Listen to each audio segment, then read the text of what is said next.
Hi guys, I got to Dubai Cherry Cookie from Serene Sweet. Ayan, dumating siya, dalawa sila. Kaso, ang nakakapagtaka is, yung isa, ang perfect. Perfect. Yung isa, di ko alam bakit ganun. I don't know kung ano nangyari, pero sabi ng seller, dahil daw baka sa rider o dahil sa biyahe, kasi from Cavite pa siya. Well, let's see kung ano yung lasa. Tignan natin. Sa lasa na lang tayo magbe-base. Kung masarap pa siya o hindi.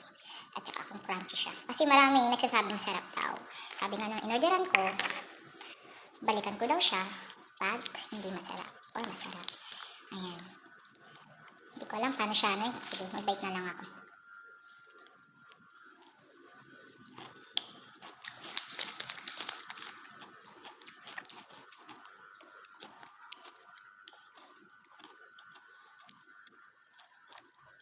Ganun.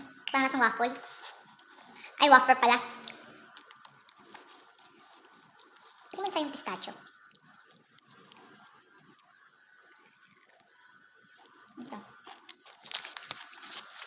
Pero crunchy siya.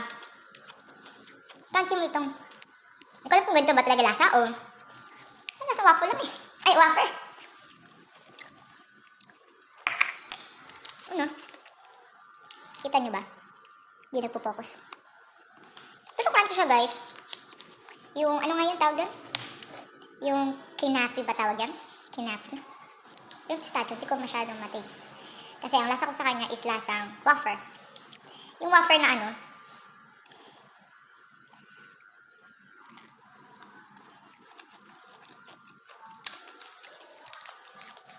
pero, the best kasi marami naman.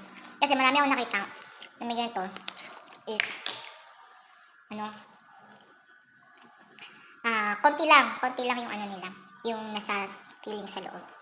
Okay naman siya, yan. Ayan, kita niyo yan. Hindi ko mapakita ng maayos. Ayan. Baka may ano. Okay naman. Siguro ano.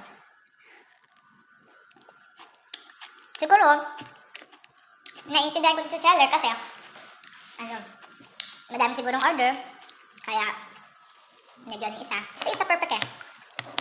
Ano, parang mas chewy to. Pag kinain mo, mas chewy. Ito kasi parang nag-melt na, hindi ko alam kung nag-melt na ba siya o ano. Pero sabi, kalagay dito, best consume within 2 weeks, best enjoy when not refrigerated. So, mas maganda na hindi i-ref. Hindi na siya i-ref. Siguro, ref, no? Ayan. Ayan, share ko lang. Ito siya. Pero ano, lasa siyang ano, wafer. Wafer time. Yun lang naman rate ko sa kanya. Pero chewy naman siya, you know. Ayan. Ayan.